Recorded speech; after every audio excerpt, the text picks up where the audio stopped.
बातों बातों में काम की बात। इसके लेखक हैं डॉक्टर एंजेलो एम डी अमिको। साधारणतः इस्तेमाल किए जाने वाले प्रभावशाली वाक्यांश। सवाल पूछना संपर्क का सर्वाधिक प्रभावशाली तरीका है। जो कहा जाता है वह इतना महत्वपूर्ण नहीं है जितना कि वह जिसका पालन किया जाता है। नेत्रहीन अगर नेत्रहीन के पीछे चलेगा तो दोनों का खड्डे में गिरना तय है। सही भाषा का इस्तेमाल। प्रत्येक व्यवसाय की अपनी एक शब्दावली अथवा भाषा होती है। जिस तरह कंप्यूटर चलाने वाले को माउस, कीबोर्ड, हार्ड डिस्क एवं मीडिया ड्राइवर के बारे में जानकारी होना जरूरी है। नेटवर्क मार्केटिंग से पहले मैं बीमा बेचने के क्षेत्र में कामयाब था, परंतु इसके लिए मुझे एक चीज जो सबसे पहले सीखनी पड़ी वह थी कि लोगों से संवाद सेतु कैसे स्थापित किया जाए। मैंने लोगों से यह कभी नहीं कहा कि यह पॉलिसी आपको $200 में पड़ेगी या $200 का बिल आपको मेल से भिजवा दिया जाएगा। मैंने यह कहना सीखा, आपको मासिक प्रीमियम मात्र $200 रहेगा। क्या आपको नहीं लगता कि अपने तथा अपने परिवार के भविष्य की सुरक्षा के लिए यह एक बहुत ही छोटा सा निवेश है? सफल एजेंट को पता होता है कि कब, क्या और क्यों कहना है। यह जन्मजात गुण नहीं है। नेटवर्क मार्केटिंग से भी इस प्रकार होता है। यहाँ सफल आईबीओ एंड डिस्ट्रीब्यूटर्स के पास पूछे गए हर सवाल का एक बना बनाया जवाब होता है। वे स्वाभाविक तौर तरीके अर्थात दिल से एवं पूरे विश्वास के साथ बातचीत करते हैं। इसलिए तो हर मीटिंग अथवा सेमिनार के बाहर वक्ता की वोक शैली एवं भाषण देने की कला की प्रशंसा अक्सर सुनने को मिलती है। क्या आप इस रहस्य को जानना चाहते हैं? अधिकतर लोग इसे ईश्वर का वरदान अथवा गॉड गिफ्ट मानते हैं, परंतु मेरा यकीन कीजिए इस कला को कड़ी मेहनत और लगन के द्वारा सीखा जा सकता है। और फिर सच्चाई तो यह है कि हम सभी सीखने की क्षमता और उसे निखारने के समान योग्यता को साथ लेकर पैदा होते हैं। सवाल ही जवाब है। क्या आपने कभी इस बात पर ध्यान दिया है कि नेटवर्किंग व्यवसाय में कामयाब लोग सवाल बहुत पूछते हैं, फिर इस बात से कोई फर्क नहीं पड़ता कि वे बहुत सारे लोगों से बात कर रहे हों या फिर आपसे अकेले में। क्यों? सफल अमेरिकी सेल्स प्रशिक्षण टॉम हॉपकिंस के शब्दों में यदि मैं कहूँगा तो आप शक करेंगे, इसलिए बेहतर होगा कि आप ही बोलें। प्रत्येक सफल लीडर सवाल करने के जादू को अच्छी प्रकार जानता समझता है। सवाल लोगों को उनके स्वयं के जवाब खोज निकालने के लिए प्रेरित करते हैं। क्या मैंने गलत कहा? और सर्वाधिक प्रभावशाली सवाल है, क्या मैं जान सकता हूँ? परिस्थिति के अनुसार पुस्तक में से चुनकर आप उनके कुछ भी पूछ सकते हैं। आप यकीन नहीं करेंगे कि किसी वाक्यांश अथवा कथन को भी सवाल की शक्ल में आसानी से ढाला जा सकता है। जैसे, क्या मैंने ठीक नहीं कहा? कि क्या यह बात सच नहीं है? कि क्या आपको पता है? कि क्या इसका यह मतलब नहीं है? कि या फिर क्या आपको नहीं लगता? क्या आप मेरी बात से सहमत हैं? क्या मैंने ठीक नहीं कहा? क्या यह बात सच नहीं है? आप देखना चाहेंगे ये कैसा काम करता है। उदाहरण के लिए अध्याय 8 में दिया गया है, लोगों को परवाह नहीं कि आप क्या जानते हैं जब तक कि वे ये नहीं जानते कि आप उनकी परवाह करते हैं। अगर आप किसी को यह बात बताते हैं तो हो सकता है कि उसे लगे कि आप घमंडी और उसे नीचा दिखाने का प्रयास कर रहे हैं, परंतु इसी बात को अगर सवाल की शक्ल में ढालकर कहा जाए तो बात वही की वही है, परंतु इसका प्रभाव बदल जाएगा। नहीं चार्ली, क्या आपको नहीं लगता है कि लोगों को परवाह नहीं है कि हम क्या जानते हैं जब तक कि वे नहीं जानते कि हम उनकी परवाह करते हैं? कि यदि मैं आपको एक ऐसे टूल के बारे में बताऊं जिसके इस्तेमाल से न सिर्फ आपके आत्मविश्वास में असाधारण वृद्धि होगी बल्कि आपका स्पॉन्सिंग रेट भी बढ़ जाएगा, है ना जादू से भरा? तो क्यों न आज ही से बल्कि अभी से इस पुस्तक का अध्ययन आरंभ कर दिया जाए। याद रखें, सफलता एक यात्रा है, मंजिल नहीं। अध्याय नंबर 2, कल्पना की शक्ति। जो कल्पना कर सकते हैं वे निर्माण करने की क्षमता भी रखते हैं। मैंने जो एक चूहे से शुरुआत की थी, दूसरों को कभी अपने सपने की हत्या न करने दे। पॉइंट 1, क्या वर्तमान नौकरी अथवा व्यवसाय के माध्यम से आप अपने सपने साकार कर सकते हैं? पॉइंट नंबर 2, क्या और कैसे कर सकते हैं? इससे सर्वाधिक महत्वपूर्ण है कि आप उसे क्यों करते हैं। सपने आपके उत्साह की चिंगारी को हवा देने का काम करते हैं। 4 नंबर, दूसरों के लक्ष्यों पर काम करने से आपके सपने कभी साकार नहीं होंगे। सपने साकार करने हैं तो खुद के लिए काम करना होगा। 5 नंबर, निरंतर आगे बढ़ते रहने के लिए आपको अपने अंदर छुपे सपने को ढूंढ निकालना होगा। 6 नंबर, अपनी निगाहें लक्ष्य पर जमाए रखें। 7 नंबर, अधिकतर लोग उतने ही सपने देखते हैं जितने उनकी जेब में पैसे होते हैं, क्योंकि उनके पास सपने साकार करने के लिए एक अच्छे अवसर का अभाव होता है। 8 नंबर, यदि आप अपने सपने से प्यार करते हैं तो उसे साकार करने का माध्यम एक न एक दिन आपको मिल ही जाएगा। 9 नंबर, यदि आपको नहीं पता कि आपको क्या चाहिए तो आपको कुछ भी नहीं मिलेगा। 10 नंबर, सपना नहीं है तो साकार क्या करोगे। 11 नंबर, अपने कारण को ढूंढ निकालो इससे पहले कि आपका कारण आपको आपको ढूंढे। 12 नंबर, आपको क्या चाहिए? ज्यादा पैसे, मान सम्मान, सैर सपाटा, अधिक स्वतंत्रता या फिर कुछ और। 13 नंबर, आप निराशा का पीछा कर रहे हैं या फिर अपने सपने का। 14, पूरे उत्साह के साथ अपने सपने का पीछा करते रहें। 15, इमारती पर ध्यान दे, उसके छेद पर नहीं। 16 नंबर, सपना बड़ा है तो परेशानियां नजर नहीं आएंगी। अपना सपना साकार करने के लिए मैं पूरी जी जान लगा दूंगा। अध्याय 3, सकारात्मक दृष्टिकोण का निर्माण। यदि आपको लगता है कि आप कर सकते हैं या फिर लगता है कि आप नहीं कर सकते, दोनों ही अवस्था में आप सही हैं। लोग उतने ही खुश हैं जितना खुश वे रहना चाहते हैं। 1 नंबर, ये आपके लिए उपयोगी है या नहीं, इस बात का फैसला सिर्फ आप कर सकते हैं। 2 नंबर, अपनी प्रकृति के विरुद्ध व्यवहार करना हमारे लिए असंभव है। 3 नंबर, एक कांटा निकालने के लिए दूसरे कांटे का भी सहारा लेना पड़ता है। 4 नंबर, कठिनाई महसूस हो रही हो तो पहले अपना दृष्टिकोण बदलें। 5 नंबर, आपका दृष्टिकोण ही आपके भाग्य का विधाता है। 6 नंबर, सफल लोग रोज कुछ न कुछ नया सीखते हैं क्योंकि वे जिज्ञासु होते हैं। 7 नंबर, जैसी संगत वैसी रंगत। 8 नंबर, हम सभी एक सम्मान योग्यताओं तथा असाधारण बनने के अधिकार के साथ जन्मे हैं। 9 नंबर, कठिन समय में कमजोर लोग टूट जाते हैं। 10 नंबर, दृष्टिकोण योग्यता से अधिक उपयोगी होता है, यह आपकी कामयाबी की ऊंचाई को सुनिश्चित करता है। 11 नंबर, जो अंदर जाएगा वही बाहर आएगा। ईश्वर ने सभी को कंप्यूटर रूपी दिमाग दिया है। 12, आप स्वाभिमान हैं या अभिमानी, सब कुछ आप ही के हाथों में है। 13 नंबर, विजेता सदा आगे बढ़ते हैं, वे कभी पीछे मुड़कर नहीं देखते। 14 नंबर, कुत्तों की शरण में लंबे समय तक रहोगे तो काटना और भौंकना भी सीख ही जाओगे। भावना भगवान के लिए नकारात्मक लोगों से दूर रहें। 15 नंबर, कृतज्ञ बने रहने से शांति, आत्मविश्वास तथा आनंद की प्राप्ति होती है। 16 नंबर, मुर्गियों के साथ रहकर बाज के जैसी ऊंची उड़ान नहीं सीखी जा सकती। 17 नंबर, सभी उपयोगी हैं, कोई आज तो कोई कल। वचन ये है, मैं सदा सीखने, बदलने तथा आगे बढ़ते रहने का प्रण लेता हूँ। सफलता के सिद्धांत को समझना, कोई महान पैदा होता है, कोई महान बनना चाहता है तो कोई महानता को हासिल करता है। William Shakespeare. संभल कर कदम रखने वाले को जीवन में कुछ भी हासिल नहीं होता है। Lawrence Thompson, entrepreneur. 1 नंबर, सही अवसर ही हमें सफलता दिलाता है। 2 नंबर, एक सार्थक लक्ष्य की प्रगतिशील अभिव्यक्ति है सफलता। 3 नंबर, बार बार लगातार किए गए छोटे प्रयास ही एक दिन बड़े बन जाते हैं। सफल लोग अपने भाग्य के विधाता खुद होते हैं। 5 नंबर, एक सफल आईबीओ सही व्यक्ति को सही समय पर सही कारणों के चलते सही तरीके से सही प्लान दिखाता है। 6 नंबर, कामयाब लोग वह सब करते हैं, नाकामयाब लोग जो नहीं करते हैं। 7 नंबर, सफलता एक राह है, मंजिल नहीं। 8 नंबर, कठिन परिश्रम आपको भाग्यशाली बना देता है। 9 नंबर, सफलता आपको सही अवसर के द्वारा मिलेगी, संयोगवश नहीं। 10 नंबर, अगर सफल होना चाहते हो तो आपको असुविधाजनक स्थिति के साथ तालमेल बिठाना सीखना होगा। 11 नंबर, जो कल काम करेंगे उन पर अपना आज खराब न करें। 12 नंबर, साधारण और असाधारण के बीच थोड़ा ही अंतर है, आप क्या बनना चाहते हैं, आम या खास। 13 नंबर, सौभाग्य चुनाव से मिलता है न कि संयोग से। वचन, किस्मत के भरोसे न बैठकर अपने भाग्य का निर्माण मैं स्वयं करूंगा। सफलता के सिद्धांतों को समझना, कोई महान पैदा होता है, कोई महान बनना चाहता है तो कोई महानता को हासिल करना चाहता है। संभल कर कदम रखने वालों को जीवन में कुछ भी हासिल नहीं होता है। सफलता एक अंतहीन सफर है, सही अवसर ही हमें सफलता दिलाता है। एक सार्थक लक्ष्य की प्रगतिशील अभिव्यक्ति है सफलता। बार बार लगातार किए गए छोटे प्रयास ही एक दिन बड़े बन जाते हैं। सफल लोग अपने भाग्य के विधाता खुद होते हैं। एक सफल आईबीओ सही व्यक्ति को सही समय पर सही कारणों के चलते सही तरीके से सही प्लान दिखाता है। कामयाब लोग वह सब करते हैं, नाकामयाब लोग जो नहीं करते। सफलता एक राह है, मंजिल नहीं। कठिन परिश्रम आपको भाग्यशाली, लकी बना देती है। सफलता आपको सही अवसर के द्वारा मिलेगी, संयोगवश नहीं। अगर सफल होना चाहते हो तो आपको असुविधाजनक स्थिति के साथ तालमेल बैठाना सीखना होगा। जो कल काम करेंगे उन पर अपना आज खराब न करें। साधारण तथा असाधारण के बीच थोड़ा ही अंतर है, आप क्या बनना चाहते हैं, आम या खास। सौभाग्य चुनाव से मिलता है न कि संयोग से। अध्याय नंबर 5, दृढ़ता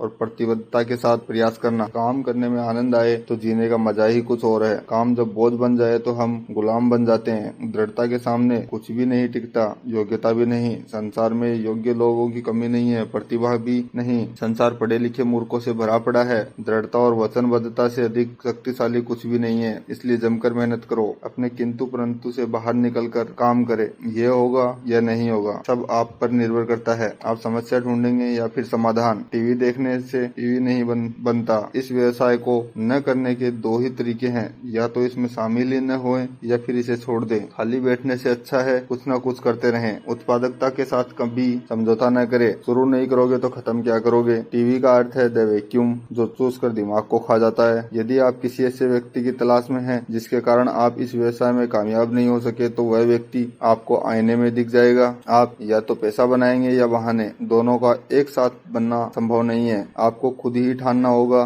दृढ़ता विरोध को नष्ट कर डालती है। जीतने वाले छोड़ते नहीं और छोड़ने वाले कभी जीतते नहीं। सवाल यह नहीं कि यह बिजनेस चलता है या नहीं, सवाल तो यह है कि आप इसमें चलेंगे या नहीं। अवसर हमेशा परेशानियों की शक्ल में आता है। ऊंची उड़ान भरने से पहले हमारे सारे बंधन खोल दो। मर मर कर जीना, ये जीना भी कोई जीना है। सब्र का फल मीठा होता है, ऐसा मानने वालों को बचा कुचा शेष ही मिलता है। सर्वश्रेष्ठ बनना है तो उतनी ही मेहनत भी करनी होगी। ये मेरा सौभाग्य है कि सपने साकार करने के लिए यह अवसर मुझे मिला। अध्याय नंबर 6, सिस्टम को अपना काम करने दे। एक बिखरा हुआ घर कभी नहीं टिक सकता। सिस्टम में वह जादू है जो आपके अंदर जीतने की चाहत को जिंदा रखता है। शॉर्टकट का कोई शॉर्टकट नहीं होता है, सिस्टम ही शॉर्टकट है। अनुभव सबसे बड़ा शिक्षक है। किसी और के अनुभव से सीखना सबसे बड़ी समझदारी है। सभी जुड़ेंगे, कुछ आज तो कुछ कल। जबरदस्ती किसी के पीछे न पड़े, दुनिया गोल है। आप हमारे बिजनेस में हैं या नहीं, फिर भी किसी न किसी सिस्टम में तो होंगे ही। क्यों न एक बार हमारे सिस्टम को आजमा कर देखें। हम उत्पाद बेचने के व्यवसाय में नहीं, बल्कि लोगों के निर्माण के व्यवसाय में हैं। सभी स्वर्ग जाना चाहते हैं, परंतु कोई मरना नहीं चाहता। पेड़ों को उनके फलों से ही पहचाना जाता है। आपको क्या लगता है कि हम इसे सिस्टम क्यों कहते हैं? नई खोजबीन करना बंद कर, बस नकल कर और दोहराएं। सिस्टम से जुड़ जाएं और सिस्टम का पालन करें। छोटे फैसले छोटे सेमिनार्स में तथा बड़े फैसले बड़े सेमिनार्स में लिए जाते हैं। जिस प्रकार पटरी से उतरी ट्रेन कहीं नहीं जाती, उसी प्रकार सिस्टम से बाहर निकला आईबीओ भी बेकार हो जाता है। बेकार के बहकावे में ना आए, अपना काम करते रहें। हम हमारे बिजनेस की सहायता से लोगों का निर्माण करते हैं, लोगों की सहायता से बिजनेस का नहीं। जो ज्यादा प्लान दिखाएगा वही जीतेगा। सिस्टम आपके अपलाइन की सफलता को आपकी टीम में डुप्लीकेट करने का काम करता है। सेना का आक्रमण को रोका जा सकता है, परंतु विचारों के नहीं। प्यार ही सब कुछ है, पैसा नहीं। अच्छी बात तो यह है कि मैं पैसे से प्यार करता हूँ। 9 से 5 की गुलामी से बेहतर है कि अपने लिए 24 घंटे जुटे रहना। मैं सिस्टम में विश्वास रखूंगा तथा उसे अपने लिए काम करने दूंगा। अध्याय नंबर 7, कर्म करो और फल पाओ। करो या फिर मत करो, परंतु आजमाओ नहीं। रस्से पर चलने वाला ही खिलाड़ी होता है, बाकी सभी दर्शक। आज मैं वह सब करूंगा जो अन्य लोग नहीं कर रहे, ताकि कल मैं वह सब पा सकूं जो अन्य को नहीं मिलेगा। करा गया कहे गए से अधिक प्रभावशाली होता है। लोग तो कुछ भी कहते हैं, मुद्दे की बात तो यह है कि वे करते क्या हैं। गलत बातों की जानकारी न ही रखना उचित है। व्यवहारिक ज्ञान की कमी के चलते ही हम असफल होते हैं। जब आप कोशिश करना छोड़कर इसे करना शुरू कर देते हैं तो आप तेज गति से आगे बढ़ने लगते हैं। गलतियां वही नहीं करते जो कुछ भी नहीं करते। आप क्या बनना पसंद करेंगे, बहाने या परिणाम? परिणामों की कीमत है, बहानों की नहीं। लोगों के कर्म उनकी सोच का आईना होते हैं। आज के गर्भ से कल का निर्माण होता है। गलती नहीं करोगे तो सीखोगे भी नहीं। घर से बाहर निकलो और प्लान दिखाओ। लोग आपकी वजह से कुछ नहीं करते, उनकी अपनी वजह होती हैं। 80-20 का नियम यहाँ भी लागू होता है। यहाँ 80% काम 20% आईबीओ द्वारा किया जाता है। अंततः 20% बनने का प्रयास करें, क्योंकि वे ही 80% पैसा कमाते हैं। हम जो चुनते हैं उसी से हमारा भविष्य बनता है, संयोग से नहीं। यदि आप ठीक ढंग से काम कर रहे हैं तो यह व्यवसाय आपके लिए काम करेगा। जो तैरना जानते हैं, गहराई उनके लिए मायने नहीं रखती। कुशल बनने में अपना समय बर्बाद न करें, प्रभावशाली बने। अपनी वचनबद्धता को अपने प्रयासों से तोलते रहें, सफलता आपके पीछे पीछे दौड़ेगी। एक बैठे हुए आईबीओ को भगाने के मुकाबले भागते हुए आईबीओ की दिशा बदलनी आसान है। जिसे नियंत्रित कर सके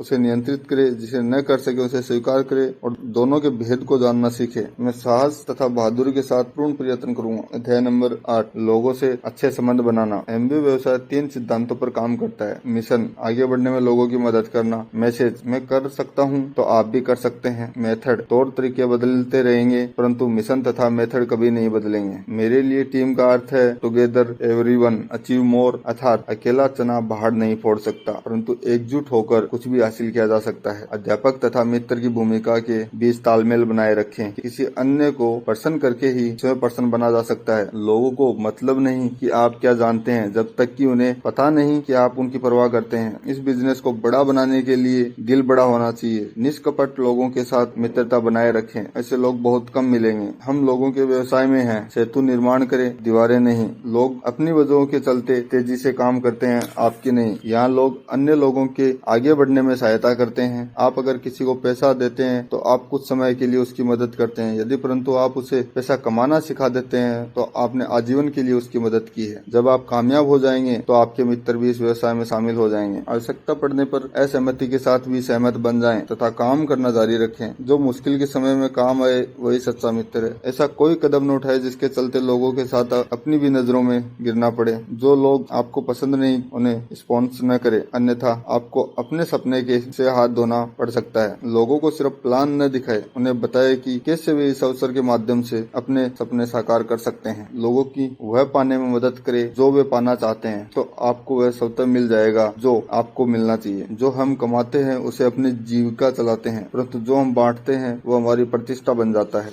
लोगों से मैं स्वयं से अधिक की अपेक्षा तथा कामना नहीं रखूंगा। अध्याय नंबर 9, डुप्लीकेशन में जादू है। प्रकाश फैलता है, या तो दीप बन जाए या फिर दर्पण जो प्रकाश के प्रतिबिंब करता है। मैं स्वयं के 100% की जगह 100 लोगों का 1-1% लेना अधिक पसंद करूंगा। तरकीब के साथ कड़ी मेहनत करें। यदि आप वह सब करते हैं जो एक सफल आईपीओ करता है तो परिणाम स्वरूप आपको भी वह सब मिलेगा जो उसे मिलता है। आप जो कुछ भी करेंगे, अच्छा या बुरा, आपकी टीम भी उसी को दोहराएगी। डुप्लीकेशन के लिए जरूरी है हर चीज को आसान बनाएं ताकि सभी इसे समझ सकें। डुप्लीकेशन आपको समय एवं धन दोनों के एक साथ बनाने का अवसर प्रदान करता है। क्या आप इस योग्य हैं कि लोग आपको कॉपी करें? नेटवर्किंग इस सदी का सबसे बड़ा व्यवसाय है। टीम वर्क काम के बोझ को कम तो करता ही है, साथ ही सफलता के परिणाम में वृद्धि भी करता है। आपकी टीम में 20 लोग बिल्कुल आपके जैसे पैदा हो जाएंगे, तब क्या होगा? अपना समय बेचकर धन कमाने वाले कभी अमीर नहीं बनते। एक व्यवसाय एक सर्वसाधारण आदमी को असाधारण पैसा बनाने का मौका उपलब्ध कराता है। इस व्यवसाय में आप पैसे के साथ साथ समय भी बना पाएंगे। यहाँ विड्थ चौड़ाई आपको लाभ तथा डेप्थ आपको गहराई सुरक्षा उपलब्ध कराती है। दोनों का तालमेल बैठाते हुए आगे बढ़े। एक पैसे को यदि एक महीने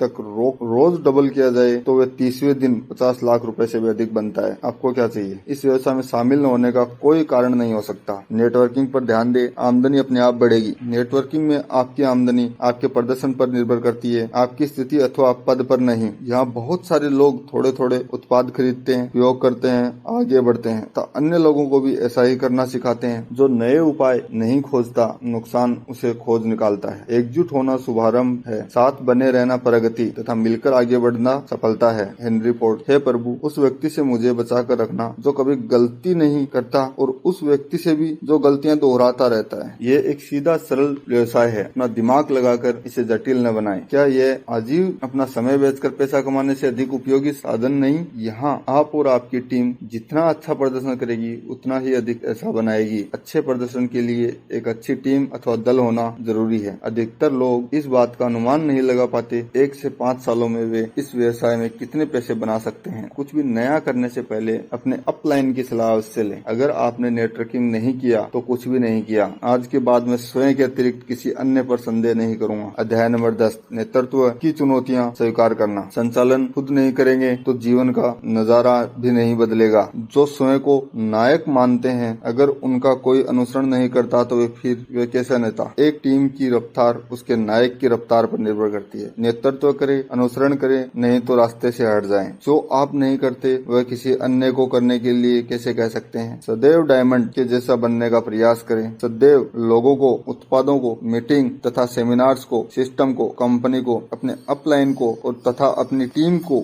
बढ़ावा दे, क्योंकि सबसे अच्छे प्रमोटर ही सबसे बड़े नेटवर्कर होते हैं। बॉस आदेश देता है परंतु एक लीडर स्वयं करके दिखाता है। लोगों का उत्साह बढ़ाए, उसकी निंदा नहीं करें। हम में से अधिकतर लोग तो ऐसे हैं जिन्हें धकेल कर ही आगे बढ़ाना पड़ता है। समाधान न ढूंढ पाना खुद में एक सबसे बड़ी समस्या है। आपको 3 तरह के लोग मिलेंगे। एक तो वे जो आज इसे करेंगे, दूसरे वे जो कल इसे करेंगे और तीसरे वे जो इसे छोड़ते और करते रहेंगे। बंद घड़ी भी दिन में 2 बार ठीक समय बताती है। यदि आप $10 अरब वाले व्यवसाय के बारे में बात करने जा रहे हैं तो अपना पहनावा भी उसी हिसाब से चुने। नेतृत्व तो बहुत कम लोग करेंगे, परंतु याद रखें, नायक ही सबसे अधिक पैसा बनाते हैं। किसी को लीडर बनाने के मुकाबले उसे ढूंढना अधिक आसान है और आप यहाँ दोनों काम कर सकते। जो काम नहीं करता उसे जगाने से बेहतर है एक नया आईवीओ को ढूंढना। बॉस सिर्फ आदेश देता है परंतु एक लीडर साथ मिलकर काम करता है। जो बड़ा बिजनेस खड़ा कर सके ऐसे नायकों को ढूंढे, फिर बड़ा बिजनेस खड़ा कर उसमें नायकों को ढूंढे। किसी सोए हुए व्यक्ति को वही जगा सकता है जो स्वयं जगा हुआ हो। सफल लोगों की संगत से दूर रहूंगा तो मेरी असफलता होना निश्चित है। नायक वह होता है जो यह जानता है कि आगे क्या करना है, क्यों करना है और कैसे करना है। मैं अपनी टीम को सकारात्मकता एवं कुशलता के साथ आगे बढ़ाऊंगा। अध्याय नंबर 11, व्यक्तित्व विकास की नींव। विचारों को बदलकर किस्मत को बदला जा सकता है। जब मैं छोटा था तब मैं बच्चों की तरह सोचा करता था। अब मैं बड़ा हो गया हूँ, मेरी सोच भी परिपक्व हो गई है। यदि आप वही सब करते रहे जो आप कर रहे हैं तो आपको एक जैसे परिणाम मिलते रहेंगे। फोड़ पकड़ नहीं करोगे तो आपका जीतना तय नहीं। आप नहीं चुनोगे तो कोई आपको चुन लेगा। अपने भाग्य का फैसला आप स्वयं नहीं करेंगे तो कोई और करेगा। आज के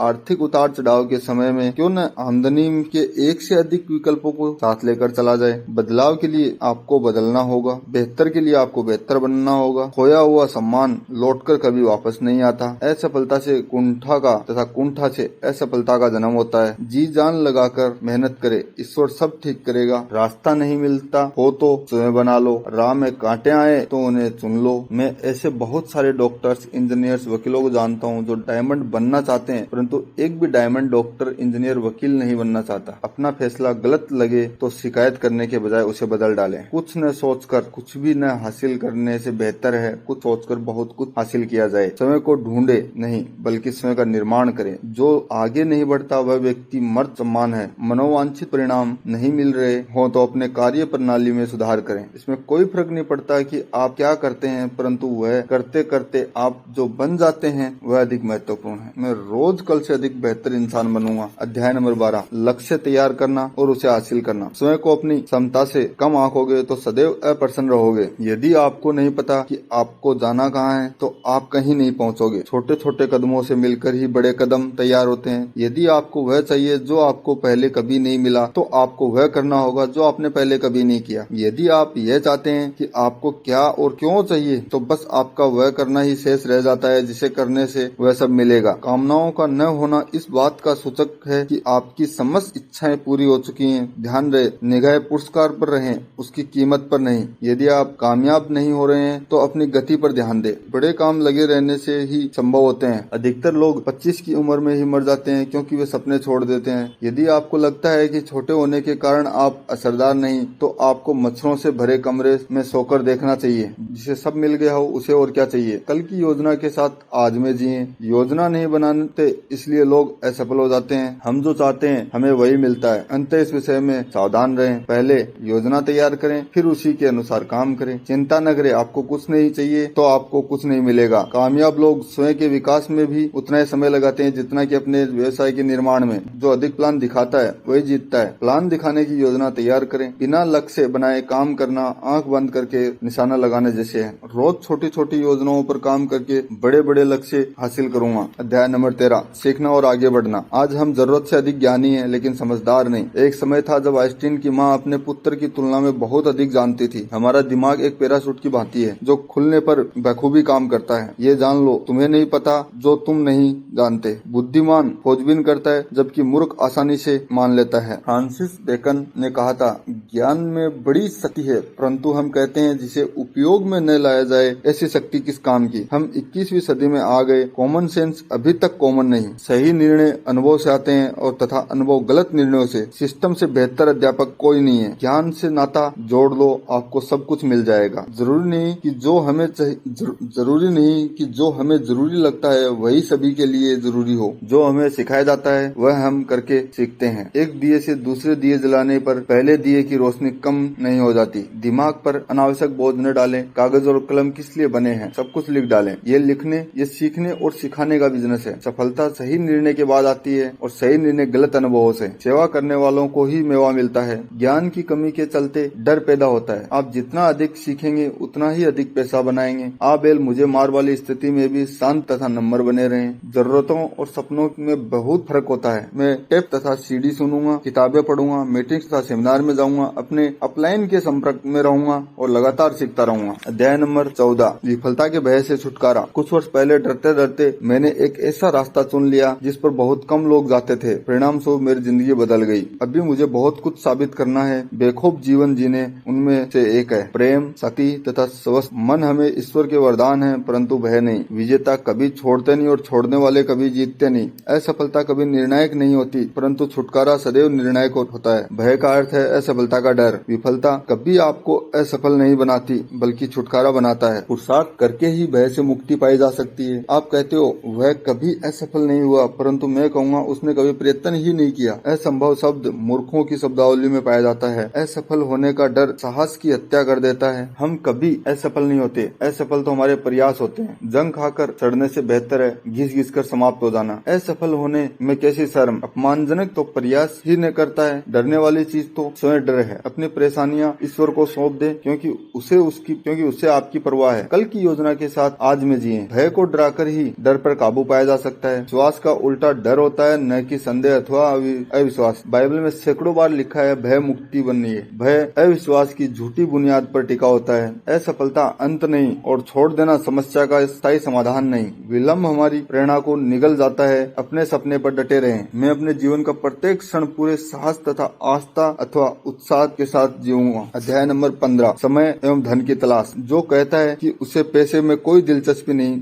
वह अन्य चीजों के बारे में भी झूठ बोलेगा। याद वही किया जाएगा जिसके इरादे तो नेक हो ही, साथ ही उसके पास बहुत सारा पैसा भी हो। पैसे से खुशियां तो नहीं खरीदी जा सकती, परंतु खुशियों की चाबी जरूर खरीदी जा सकती है। दिवाले होने पर समझ आ जाता है कि धनवान बनना कितने फायदे का सौदा है। थोड़े पैसे से आप थोड़े खुश, तो बहुत पैसे से बहुत खुश होंगे। सिर्फ जीवित रहने के लिए जीने के बजाय जीवन को संवारना अधिक अच्छा है। धनी बनना सबसे बड़ा प्रतिशोध है। पैसा सबसे अच्छा सेवक है, परंतु सबसे बुरा स्वामी है। अतिरिक्त पैसे का आप क्या करेंगे? इकट्ठा करेंगे किसके लिए और फिर खर्च करेंगे किसके ऊपर? धन की चाहत समस्त अपराधों की जननी है। पुरानी कहावत है। धनाभाव सभी बुराइयों की जड़ है। धन छठी इंद्री के समान है, जिसके अभाव में बाकी की 5 भी काम करना बंद कर देती हैं। लोगों को अगर यह बताना पड़े कि आप धनी हैं, तो आप धनी नहीं हैं। पैसा हमें फिजूल की चीजें खरीदने योग्य तो बनाता ही है, साथ ही हमें उनसे दूर रह पाने की स्वतंत्रता भी उपलब्ध कराता है जिन्हें हम पसंद नहीं करते। जितना अधिक धन जीवन में उतने अधिक विकल्प। जो लोग बहाने बनाते हैं वे कभी पैसा नहीं बन पाते। दरिद्रता के चलते प्रेम उड़नछू हो जाता है। आमदनी अठनी और खर्चा रुपया है तो अच्छों का पतन हो जाता है। महीने के अंत में कुछ पैसा बच जाए तो अच्छा है, या फिर 10 तारीख के बाद अगली 1 तारीख की प्रतीक्षा करना। अधिकतर लोग पुराने तरीके से पैसा बनाते हैं, वे पैसे के लिए काम करते हैं। मैं पूरे विश्वास के साथ पुरुषार्थ करूंगा तथा वह सब करूंगा सफल होने के लिए जो भी जरूरी है। अध्याय नंबर 16, विश्वास का निर्माण। विश्वास करने वाला एक व्यक्ति उन सभी पर भारी है जिन्हें सिर्फ दिलचस्पी है। जानने से पहले मानना होगा। बाइबल के अनुसार जो जैसा सोचता है वैसा ही बन जाता है। यदि आप सोचते हैं कि आप कर सकते हैं या फिर आप नहीं कर सकते, दोनों ही बातें सही हैं। आपकी बुद्धि जिसकी कल्पना कर सकती है, मन उस पर विश्वास कर सकता है, तो आप उसे हासिल कर सकते हैं। बहानेबाजी इस बात का सूचक है कि आपको अपनी कुशलता पर संदेह है। कुछ करेंगे कुछ नहीं, इससे क्या फर्क पड़ता है? कहीं नहीं कहीं 6 लोग इसे करेंगे और आप डायमंड जाएंगे। इस व्यवसाय को समझने के लिए इसे जीना पड़ता है। दिल से किए जाए तो कोई भी काम कठिन नहीं लगता। अविश्वास के साथ ईश्वर की शरण में जाओगे तो कुछ भी नहीं मिलेगा। विश्वास हमें यकीन दिलाता है कि आने वाला कल और भी बेहतर होगा। भविष्य पर भरोसा नहीं तो आज में भी जीना दूभर हो जाता है। भय के दूर होने पर विश्वास का जन्म होता है। सिस्टम पर विश्वास रखें, यह आपकी सफलता की गति को बढ़ाने में सहायक सिद्ध होगा। दूसरे लोगों की शुरुआत कराने से पहले आपको स्वयं से शुरू करना होगा। दूरदृष्टि, सादगी, सरलता के साथ आगे बढ़ते रहें। बाइबल में लिखा है, सुनने और पढ़ने से विश्वास बढ़ता है, सफल होने से आत्मविश्वास बढ़ता है तथा आत्मविश्वास बढ़ने से व्यक्ति सफल होता है। आपको विश्वास तो करना ही होगा। कठिन समय में कमजोर लोग टूट जाया करते हैं। भरोसा नहीं करोगे तो टिकना और आगे बढ़ना मुश्किल बन जाएगा। विश्वास के बल पर अनदेखे अनजाने को भी अनुभव किया जा सकता है। विश्वास करो, जीवन जीने योग्य है और ऐसा हो जाएगा। मैं युद्ध जीत सका क्योंकि मुझे विश्वास था। मैं स्वयं में, इस व्यवसाय में तथा एजुकेशन सिस्टम पर भरोसा करूंगा। संपर्क करना। अध्याय नंबर 17, आगे बढ़ो, डर के आगे जीत है। अगर लोगों के साथ काम नहीं करना होता तो मैं इस व्यवसाय को कर सकता था। खुद को बेहतर बनने से रोकने का अर्थ है अपनी बदकिस्मती को दावत देना। लोगों से बात करें। हमारे व्यवसाय में 2 ही तरह के लोग होते हैं। एक तो वे जो उत्पादकों को आगे बढ़ाते हैं, दूसरे वे जो व्यवसाय का निर्माण करते हैं, जिन्हें बिजनेस बिल्डर कहा जाता है। अगर आप इस बिजनेस बिल्डर बनना चाहते हैं तो रोजाना आपको नए नए लोगों से बात करनी होगी। बात करते समय लोगों पर अनावश्यक दबाव न डालें। अचानक किसी अजनबी को कोने में ले जाकर आप चिल्लाकर उससे यह नहीं पूछ सकते कि आप अमीर बनना चाहते हैं। तैयार संभावित ग्राहक। नए लोगों से बात करते समय आपको एकमात्र उद्देश्य होना चाहिए कि उसे आपका परिचय, उन्हें भरोसा दिलाना कि हम मित्र हैं, विश्वास बनाना, बिजनेस कार्ड्स अथवा फोन नंबर्स का आदान प्रदान करना, ताकि 1-2 हफ्ते के अंदर उनसे पुनः संपर्क किया जा सके। हमेशा नए नए लोगों से बात करने के मौके तलाशते रहें। बैंकों की कतार में, बच्चों के स्कूल के स्वागत कक्ष में, क्लिनिक के प्रतीक्षालय में, वकील के यहाँ, मंदिरों अथवा गिरजाघरों में लोगों से क्या कहें। यदि आप नहीं जानते कि लोगों से क्या कहा जाए तो from, family, occupation, recreation and money विधि का प्रयोग करें। याद रखें, लोगों से बातचीत तथा सवाल जवाब का एकमात्र उद्देश्य है उसका साक्षात्कार तथा इस बात का पता लगाना कि क्या वे आपके बिजनेस सहयोगी बनने के लायक भी हैं या नहीं। क्या आप मानसिक रूप से अस्वस्थ, कड़वे और नकारात्मक सोच वाले लोगों को प्लान दिखाना पसंद करेंगे? मैं तो बिल्कुल नहीं। अधिक जानकारी के लिए भाग 4 योग्यताओं की जांच का अध्ययन अवश्य करें। इसमें दिए गए सवालों के द्वारा आप कठोर से कठोर संभावित ग्राहक तक को पिघला सकते हैं और अधिक जानकारी प्राप्त करने के लिए हमारी पुस्तक network marketing IBO field guide का अध्ययन अवश्य करें। होम विधि बनाने वाले सवाल, फैमिली, घर परिवार। क्या आप शादीशुदा हैं? शादी को कितना समय हो गया? आपके जीवन साथी का नाम जान सकता हूँ? आपके कितने बच्चे हैं? उनके क्या नाम है? उनकी उम्र कितनी है? वो आपको काफी व्यस्त रखते होंगे। आप कहाँ के रहने वाले हैं? यहाँ कितने वर्षों से रह रहे हैं? आपका बचपन कहाँ गुजरा? या आप कहाँ रहते हैं? क्या आपको वह जगह पसंद है या कहीं और शिफ्ट होने के बारे में सोच रहे हैं? ऑक्यूपेशन, नौकरी अथवा व्यवसाय। क्या आप क्या काम करते हैं? आपके जीवन साथी क्या करते हैं? मैंने सुना है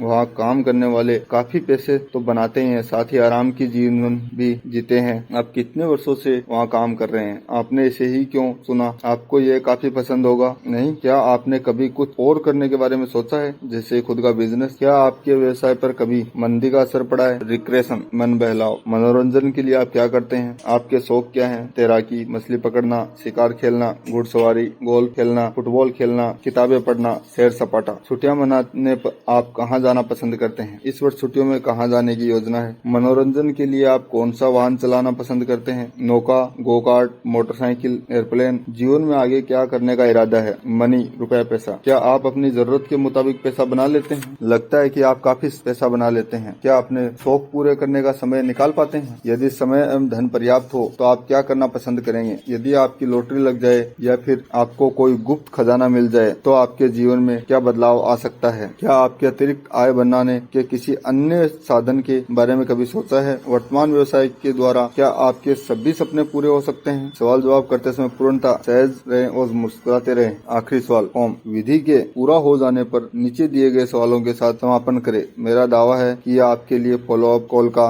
द्वार अवश्य खोलेगा। राज, क्या मैं आपसे एक सवाल पूछ सकता हूँ? क्या आप अतिरिक्त आय बनाने के किसी अच्छे विकल्प को बारे में जानते हैं? अधिकतर लोगों का जवाब होगा नहीं। ठीक है राज, यदि आपको पता चले तो मुझे भी जरूर बताना। क्या मुझे अपना बिजनेस कार्ड मिल सकता है? यदि उसके पास बिजनेस कार्ड नहीं हो तो उसका फोन नंबर अथवा अन्य विवरण उसके पास नोट कर लें तथा यह कहते हुए अपना बिजनेस कार्ड दे दें। ठीक है राज, आपसे बातें करके अच्छा लगा। ये मेरा बिजनेस कार्ड है, इस पर मेरा नंबर लिखा हुआ है। जरूरत पड़ने पर आप मुझे कभी भी याद कर सकते हैं या फिर मिलेंगे। अब आप उन्हें 8 से 10 दिनों के अंतराल के बाद कभी भी फॉलोअप कॉल कर सकते हैं। बिजनेस के शुरुआती दिनों में 8 से 10 लोगों के साथ प्रतिदिन इसी प्रकार से बातचीत के द्वारा आपके पास ऐसे लोगों के नंबर नाम पर्याप्त मात्रा में होंगे जिनकी सहायता से आप अपने अगले कदम की ओर सफलता के साथ आगे बढ़ सकते हैं। याद रखें, किसी से पूर्व परिचय हो जाने के बाद फॉलोअप कॉल करना बहुत ही आसान हो जाता है। आरंभिक व्यवसाय बिजनेस में आने के बाद स्वाभिमान स्वाभाविक ही आप अपने मित्रों और रिश्तेदारों को इसके बारे में बताना पसंद करेंगे। ऐसे में मेरा आपको सुझाव है कि आप उन्हें 1-2 हफ्ते पहले ही कॉल करके उनके मन में उत्सुकता जगा दे। उदाहरण के लिए, हेलो राज, कैसे हो? मैं एंजेलो बोल रहा हूँ। घर में सब कैसा है? बच्चे ठीक हैं? सुनो राज, अभी मैं थोड़ा जल्दी में हूँ, जरूरी काम से मुझे बाहर जाना है, परंतु मैं तुम्हें बताना चाहता हूँ कि हाल ही में मैंने एक जबरदस्त बिजनेस प्रोडक्ट देखा है जिसमें बहुत सारा पैसा बनाया जा सकता है। मैं तुमसे पूछना चाहता हूँ कि क्या तुम भी समय निकाल कर इसे देखना पसंद करोगे? ये क्या है? राज, अभी मैं थोड़ा जानकारी और ले लूँ, फिर तुम्हें इसके बारे में विस्तार से बताऊंगा। राज, क्या मैं तुम्हें अगले हफ्ते कॉल करूँ? चलो ठीक है, फोन रखता हूँ। मिलने का समय निश्चित करना। जब आप लोगों को स्पॉन्सर करने की अवस्था में आ जाएं, तब उन्हें दोबारा कॉल करें। राज, कैसे हो? यदि आप याद है, कुछ समय पहले मैंने तुम्हें बताया था कि मैं एक बिजनेस प्रोजेक्ट पर काम कर रहा हूँ। थोड़ी और जानकारी लेने पर मुझे पता चला कि अगर साथ मिलकर काम किया जाए तो तुम भी अच्छा पैसा बना सकते हो। तैयार रहे। जब आप लोगों से बातचीत करेंगे तो लोग आपसे तरह तरह के सवाल करेंगे, उसका जवाब देने के लिए तैयार रहें। लोगों को प्लान दिखाने के मुकाबले से पहले 5 पुस्तक के भाग 5 में दिए गए सवाल जवाब का ध्यान अवश्य कर लें। लोगों के सवालों के सही जवाब देने के लिए मैं अध्ययन तथा अभ्यास करूंगा ताकि सही हाव भाव तथा पूरे विश्वास के साथ प्लान दिखा सकूं। अध्याय नंबर 18 आमंत्रित करना।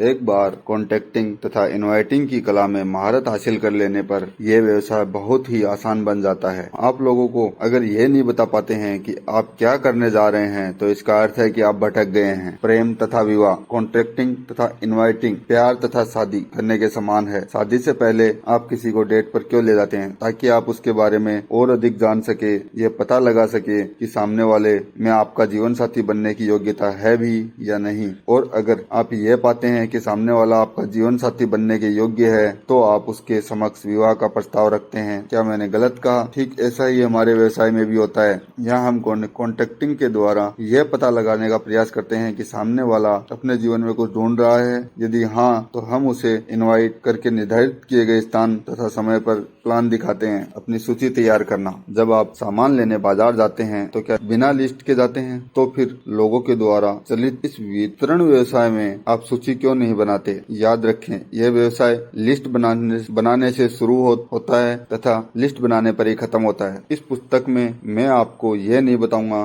कि नामों की सूची कैसे तैयार की जाती है, परंतु आपको ऐसा सुझाव देना अवश्य पसंद करूंगा जिसके चलते आप अपनी छोटी सी सूची को असाधारण रूप से बड़ा कर सकते हैं। क्या आप जानते हैं? सबसे पहले तो आप उन लोगों का नाम लिखें जिन्हें आप जानते हैं। फिर एक और कागज लेकर उस पर उन लोगों के नाम लिखें जो आपको जानते हैं। उदाहरण के लिए, यदि आप एक अध्यापक हैं तो आप अपने विद्यालय के लगभग सभी अध्यापकों को जानते हैं, परंतु आपके सभी छात्र के अभिभावक भी आपको जानते हैं। यदि आप 100 छात्रों को पढ़ाते हैं तो आपकी सूची में 100 नए नाम जुड़ जाएंगे। है ना आश्चर्य सकत? इस विषय में और अधिक जानने के लिए network marketing IBO field guide पुस्तक का अध्ययन अवश्य करें। प्रभावशाली निमंत्रण। एक बार यह तय हो जाने पर कि सामने वाला बिजनेस प्लान देखने की योग्यता रखता है तो उसे होम मीटिंग, 1-on-1 अथवा ओपन मीटिंग में बिजनेस प्लान देखने के लिए आमंत्रित किया जाता है। लक्ष्य पर नजरें जमाए रख। यहाँ आपका एकमात्र लक्ष्य है कि बिजनेस प्लान के लिए स्थान तथा समय तय करना, न कि फोन पर ही बिजनेस प्लान समझाना। ऐसे करें तैयारी। पॉइंट नंबर 1 तैयार रहें। सामने वाला व्यक्ति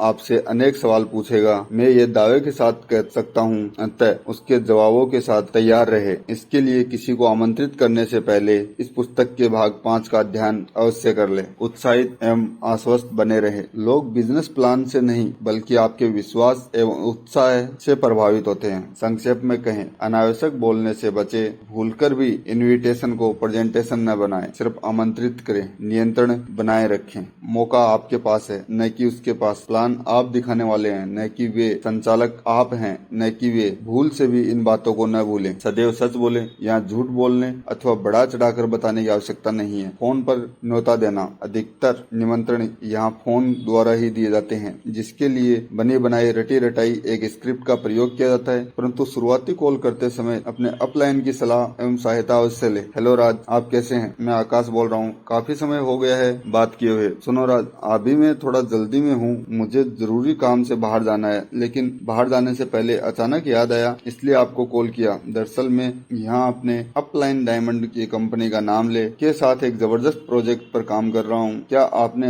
पहले कभी नाम सुना है? एक बहुत ही सफल और तेज गति से तरक्की करने वाली कंपनी है। इसके लिए हम आपके क्षेत्र में कुछ विशिष्ट लोगों की तलाश में हैं, जो बिजनेस की समझ तो रखते ही हो, साथ ही दूरदृष्टि भी रखते हो। कुछ ऐसे लोग जो 2 से 5 वर्षों में अपनी आमदनी में महत्वपूर्ण बदलाव चाहते हो। मुझे तुरंत आपका नाम याद आया, क्योंकि मुझे लगता है कि आप कुशल होने के साथ साथ महत्वाकांक्षी भी हो। राज, मैं जानना चाहता हूँ कि क्या आप अपनी आमदनी बढ़ाने के बारे में सोचते हो? यदि उसका जवाब नहीं हो तो कहे, ओ लगता है कि आप पहले ही से इसमें शामिल हैं। खैर कोई बात नहीं, मेरी शुभकामनाएं आपके साथ। परंतु मैं समय निकाल कर आपको फोन करके आपके हाल चाल की खबर लेता रहूंगा। संपर्क में बने रहे। नमस्कार। अगर उनका जवाब हाँ हो तो वे पूछेंगे आप किस बारे में बात कर रहे हो। मिलने का समय निश्चित करें। राज, जैसा कि मैंने आपको पहले ही बताया है कि मैं इस कंपनी के साथ काम कर रहा हूँ, इसके बारे में विस्तार से चर्चा करने के लिए हमें 30-40 मिनट साथ बैठना होगा। हम कब मिल सकते हैं? मंगलवार या गुरुवार? परंतु कंपनी करती क्या है? यह एक विशेष प्रकार की डिस्ट्रीब्यूशन कंपनी है जो बड़ी बड़ी कंपनियों के साथ मिलकर व्यापार डील करती है। परंतु इसके बारे में विस्तार से जानने के लिए हमें साथ बैठना होगा। हम कब मिल सकते हैं? मंगलवार या गुरुवार? यदि वे फिर भी सवाल करें तो उन्हें कहें, राज मैं आपकी बात को काटना नहीं चाहता, परंतु मैं जानना चाहता हूँ कि आपको मार्केटिंग एंड डिस्ट्रीब्यूशन में कितना अनुभव है। कोई फर्क नहीं पड़ता कि वे जवाब देते हैं या आप कहें। सुनो राज, आपके सभी सवालों का स्वागत है। मैं आपके सभी सवालों के जवाब विस्तार से दूंगा। इसके लिए मंगलवार को मिले या गुरुवार को? ठीक रहेगा। वे कह सकते हैं इसके बारे में कुछ और बता सकते हो क्या ये LML है, मुझे कुछ बेचना तो नहीं होगा। इस प्रकार के सवालों से निपटने के लिए भाग 5 का अध्ययन अवश्य करें। राज, जैसा कि मैंने पहले ही कहा, मुझे बाहर जाना है। मैं आपसे कोई वायदा तो नहीं कर सकता, क्योंकि हो सकता है यह आपके लिए हो या फिर न भी हो सकता है आप इनकी शर्तों पर खरे न उतरें, परंतु मैं इतना तो कह ही सकता हूँ कि आपको यह उससे ही पसंद आएगा, क्योंकि यह बिजनेस में बहुत पैसा है। होम मीटिंग के लिए न्योता देना। राज, मेरे बिजनेस सहयोगी हैं, वह बहुत ही समझदार और कामयाब व्यक्ति है। मैं उसके साथ मिलकर एक प्रोजेक्ट पर काम कर रहा हूँ। वह मंगलवार तथा गुरुवार की शाम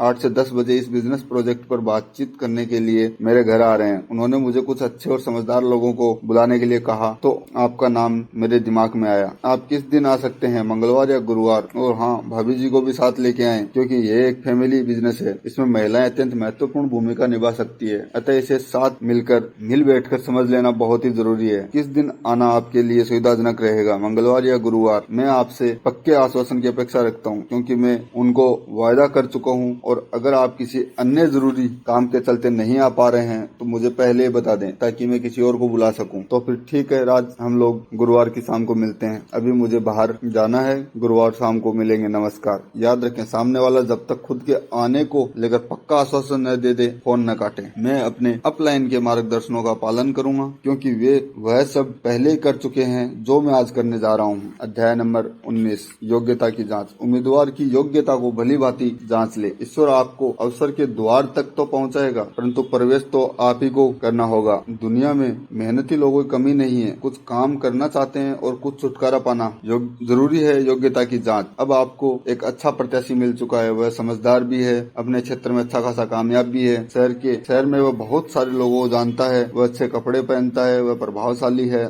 आपको लगता है कि वह डायमंड बनेगा। आप उसे प्लान दिखाते हैं और फिर आगे आप उसके पीछे पीछे। थोड़ा रुके, क्या आपको उसे योग्य मान लेना उसकी योग्यता को प्रमाणित करता है? क्या आपके सोचने भर से वह बिजनेस में कामयाब हो जाएगा? आजमाइश करना। जब मैं बीमा बेचने के व्यवसाय में था तो मैं ऐसे लोगों से कभी नहीं मिला जो आकर मुझे मिलते और कहते, अरे दोस्त, मैं तुम्हारी ही तलाश में था, मुझे और बहुत सारे बीमा कराने हैं। अगर ऐसा होता तो क्या मजा नहीं आ जाता? ऐसा आज तक किसी के साथ नहीं हुआ, न ही आपके साथ होने वाला है। हाँ, उम्मीदवार की योग्यता का प्रशिक्षण करने वाले कुछ सवाल आपको अधिकतम परिणामों की ओर ले जाने में अवश्य मददगार साबित हो सकते हैं। अपने बीमा व्यवसाय में बीमा खरीदने के इच्छुक व्यक्ति से मैं एक ही सवाल सबसे पहले पूछा करता था, क्या आपको कभी दिल का दौरा पड़ा है? यदि उसका जवाब हाँ होता तो मैं अगले व्यक्ति की तलाश में आगे निकल जाया करता था, क्योंकि इतिहास में शायद ही कभी किसी दिल के रोगी अथवा कैंसर पीड़ित व्यक्ति का बीमा किया गया होगा। अतः एकमात्र सवाल के माध्यम से मैं सामने वाले व्यक्ति की योग्यता की जांच के द्वारा अपने समय तथा प्रयास को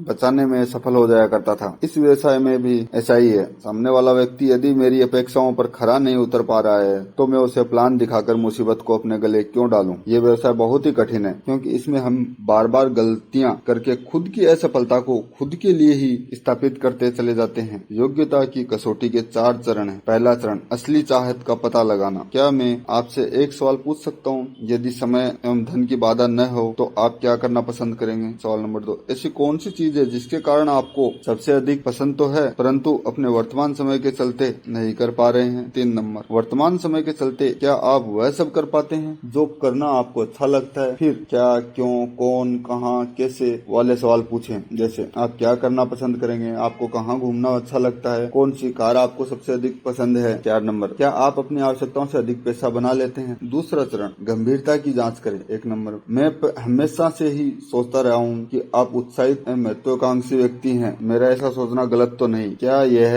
कहना सही नहीं होगा कि आप अपनी इच्छाओं को पूरा करने के लिए अतिरिक्त आय के किसी अन्य साधन की तलाश में हैं? जैसा कि आपने कहा आपको बहुत पसंद है, क्या इसके लिए आप एक ऐसे व्यवसाय में अपना अतिरिक्त समय एवं प्रयास डालने को तैयार हैं ताकि आप हासिल कर सकें? तीसरा चरण, प्रतिबद्धता के स्तर पर निर्धारण। जब वे स्वीकार कर ले कि वर्तमान समय के माध्यम से उनके सपने साकार होना मुश्किल हैं, तथा यह भी कि वे अपने सपने के लिए अतिरिक्त श्रम करने को तैयार हों, तो उनसे पूछे, यदि आपको अपने सपने साकार करने का एक अच्छा मौका मिल जाए तो आप प्रति हफ्ते कितने घंटे काम करने को तैयार हैं? 2, 5 या फिर 10 घंटे? चौथा चरण, क्या कोई अन्य विकल्प मौजूद है? यदि उम्मीदवार के जवाबों में स्पष्टता नजर न आए तो पहले, दूसरे, तीसरे चरण को दोबारा दोहराएं। अब एक आखिरी सवाल, क्या अपना सपना साकार करने के लिए आपके पास कोई अन्य विकल्प मौजूद है? जैसे कि आपकी लॉटरी लगने वाली हो, हो या फिर आपके दादाजी ससुर अपने करोड़ों की संपत्ति आपके नाम करने वाले हो? यदि जवाब में ना कहें तो इसका अर्थ यह हुआ कि वे स्वीकार कर रहे हैं कि अपना सपना साकार करने के लिए उनके पास कोई अन्य साधन अथवा विकल्प मौजूद नहीं है तथा उनका सपना साकार करने के लिए आप उन्हें अपनी व्यवसायिक योजना दिखा सकते हैं। यह मेरा व्यवसाय है, इसे मैं अपनी शर्त पर चलाऊंगा, न कि अपने उम्मीदवारों की शर्तों पर।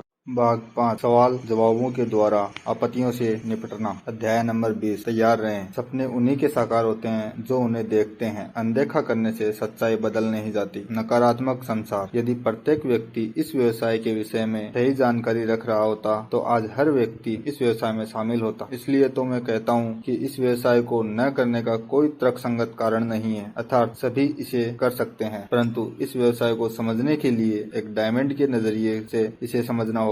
बाहर की दुनिया में इस उद्योग को लेकर बहुत सारी गलतफहमियां हैं जिनसे भागकर कुछ हल नहीं निकलेगा, बल्कि हमें डटकर उनका मुकाबला करना होगा। सच कहूं तो लोग अपनी सफलता की संभावनाओं को लेकर स्वयं आशंकित हैं और हमारे व्यवसाय में तो भिन्न भिन्न प्रकार के लोगों को जोड़कर एक साथ काम करने की आवश्यकता होती है। मिलने का समय निश्चित करें। आपने सुना होगा उचित समय का चुनाव बहुत ही जरूरी है। यह बात तब और भी महत्वपूर्ण हो जाती है जब आपको बिजनेस प्लान दिखाना हो। कुछ लोग तो फोन पर ही बिजनेस प्लान दिखाना शुरू कर देते हैं, परंतु क्या इसे प्लान दिखाने का उचित समय कहा जा सकता है? फोन का उपयोग तो मात्र मिलने का समय एवं स्थान सुनिश्चित करने के लिए किया जाना चाहिए। फोन पर मुलाकात तय करते समय सामने वाले व्यक्ति द्वारा पूछे जाने वाले सवालों से घबराए नहीं, बल्कि निम्न 3 सवालों के जवाब अपने पास हमेशा तैयार रखें, क्योंकि यही वे सवाल हैं जो आमंत्रित करते समय 90 से 95% लोग आपसे पूछेंगे। आप किस बारे में बात कर रहे हैं, या यह क्या है, या फिर क्या आप इस बारे में मुझे कुछ और बताएंगे? क्या यह सवाल नंबर 2, क्या यह सेलिंग बिक्री है? क्या मुझे कुछ बेचना होगा, या फिर आप मुझे क्या बेचना चाहते हैं? सवाल नंबर 3, क्या यह नेटवर्किंग मार्केटिंग है? जो मुझे पता चला है वह जवाब सबसे अच्छा काम करता है। दरअसल इन सवालों में तो कोई जवाब है ही नहीं, परंतु फिर भी आपको मेरी सलाह यह है कि इस विषय में अपने अपलाइन की सलाह अवश्य ले। वे आपको इन सवालों से निपटने का आसान तरीका बताएंगे। हमेशा पूछे जाने वाले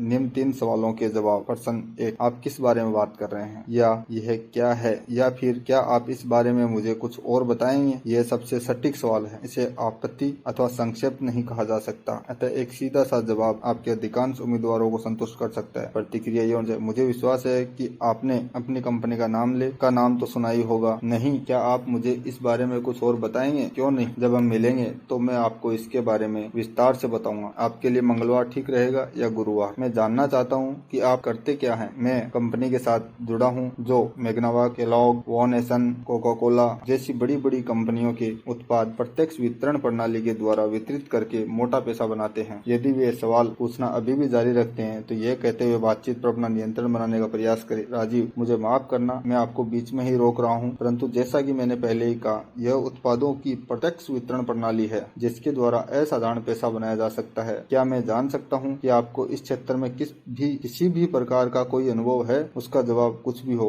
परंतु आप कहें। राजीव, जरूर नहीं कि आप इसे करे हैं, परंतु जब हम इस पर 30-40 मिनट बातचीत करेंगे तो मैं आपके हर सवाल का जवाब दूंगा। आपके लिए मंगलवार सुविधाजनक रहेगा या फिर गुरुवार? यदि वे तब भी सवाल करते रहे तो फिर उन्हें सीधा फिर कभी बाद में फोन करने के वायदे के साथ बातचीत को समाप्त करें। राजीव, अभी मुझे जरूरी काम से बाहर जाना है, जब मेरे पास थोड़ी फुर्सत होगी तब मैं आपको दोबारा फोन करूंगा। ठीक, आप उन्हें कुछ समय बाद पुनः फोन कर सकते हैं अथवा अपने अपलाइन से कॉन्फ्रेंसिंग के द्वारा उनकी बात कराकर भी मिलने का समय निश्चित कर सकते हैं। प्रश्न नंबर 2, क्या यह सेलिंग अथवा बिक्री है, या क्या मुझे कुछ बेचना होगा, या फिर आप क्या बेचते हैं? हमारे देश में लोग बिक्री व्यवसाय में शामिल लोगों पर भरोसा नहीं करते। इसका अर्थ यह हुआ कि आपको लोगों के मन में फैली इस प्रकार की गलत धारणाओं के विरुद्ध न सिर्फ संघर्ष करना होगा बल्कि इस छवि को सुधारने के लिए भी भागीरथ प्रयत्न करना होगा। प्रतिक्रिया, राज, क्या मैं आपसे एक सवाल पूछ सकता हूँ? क्या आपको सेलिंग बिक्री पसंद है? वह कुछ भी कहे, इससे कोई फर्क नहीं पड़ता, आप कहें। राज, मुझे नहीं लगता कि मैंने अभी तक आपको कुछ बेचा है। अथवा राज, तब तो मुझे पक्का यकीन है कि आप इस बिजनेस को अवश्य पसंद करोगे। जब हम मिलेंगे तब मैं आपको इसके बारे में विस्तार से बताऊंगा। हम मंगलवार को मिल रहे हैं या फिर गुरुवार को? यदि वे पूछें कि आप उन्हें क्या बेचना चाहते हैं तो कहें,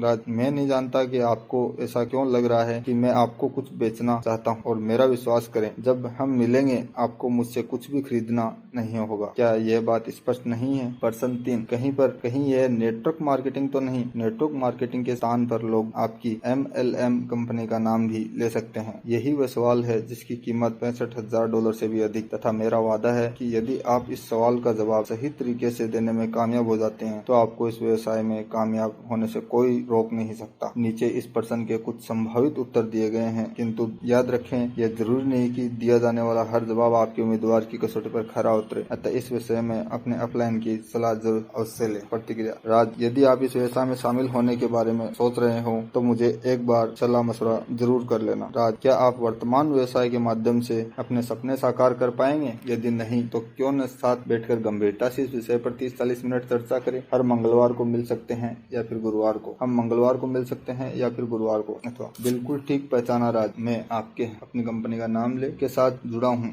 यह कंपनी हमारे कॉन्ट्रैक्टिंग कॉर्पोरेशन के साथ मिलकर अनेक फॉर्च्यून 500 कंपनियों जैसे मोटोरोला, केलॉग, कोका कोला आदि के उत्पादों की प्रत्यक्ष बिक्री के द्वारा ढेर सारा पैसा बनाती है। जब हम मिलेंगे तो मैं आपको बताऊंगा कि कैसे आप भी इनके साथ जुड़कर ढेर सारा पैसा बना सकते हैं। यदि वे फिर भी नेटवर्क मार्केटिंग या MLM या फिर एमवे के नाम की रट लगाए रखे तो आप उनसे कहें, क्या मैं जान सकता हूं कि आप कौन से एमवे की बात कर रहे हैं? क्या वह पुराना वाला एमवे जिसमें घर घर जाकर सामान बेचना पड़ता था, या फिर नया वाला एमवे जो सैकड़ों कंपनियों के 7,000 से भी अधिक विश्व स्तरीय गुणवत्ता वाले उत्पाद अपनी प्रत्यक्ष वितरण प्रणाली के द्वारा बेचकर $9.5 अरब से भी अधिक बनाता है? के बाद शांत रहकर उसके उत्तर की प्रतीक्षा करे और कहे, राज, जैसा कि मैंने पहले ही कहा, एमवे एक कॉन्ट्रैक्टिंग कॉर्पोरेशन है जो फॉर्च्यून 500 कंपनियों के साथ डील करता है। वे जो कुछ भी करते हैं सबसे बेहतर करते हैं, जिसका फायदा हम सभी को होता है। जब हम मिलेंगे तो मैं आपको के बारे में विस्तार से बताऊंगा। आपके लिए मंगलवार सुविधाजनक रहेगा या फिर गुरुवार? ऐसा पूछते हुए मिलने का समय निश्चित करें। अध्याय नंबर 21, आपत्तियों से कैसे निपटें। यहाँ उपेक्षित होने तथा लोगों से निपटने के अच्छे पैसे दिए जाते। आपत्तियों का अर्थ क्या है? लोग हमेशा वह नहीं कहते जो उन्हें कहना चाहिए अथवा जो वे कहना चाहते हैं, अतः उन्हें अन्यथा न ले। जब लोग इस व्यवसाय के लिए आपको ना कहते हैं तो यह ना उनके अंतःकरण में चल रही खींचतान अथवा संघर्ष की सूचना देती है। इस ना के सामान्यतः 4 कारण हो सकते हैं: विफलता का भय, अस्वीकृति अथवा उपेक्षा का भय, आत्मविश्वास की कमी और तथ्यहीन जानकारी, गलत धारणा और ज्ञान का अभाव। यदि आप किसी ऐसी प्रत्याशी को बिजनेस प्लान दिखाना चाहते हैं जो इस व्यवसाय को पूर्णतः गलत धारणा अथवा नकारात्मक सोच रखता हो तो याद रखें, स्वयं ईश्वर भी चाहे तो उसे बदल नहीं सकता। अतः उचित यही होगा कि आप इसे अलविदा कहें और नए प्रत्याशी की तलाश में आगे बढ़ जाएं। हालांकि अज्ञानता कोई पाप नहीं है, बस ज्ञान की कमी के चलते जन्म लेता है। सुप्रसिद्ध अर्थशास्त्री पॉल जेन पिल्जर के अनुसार इस व्यवसाय में लोगों को सिखाने का अच्छा पैसा दिया जाता है। बर्फ को कैसे पिघलाएं। नीचे कुछ तरीके दिए जा रहे हैं जिनकी सहायता से वेद आपत्तियों से आसानी से निपटा जा सकता है। 1 नंबर, ध्यान से सुने,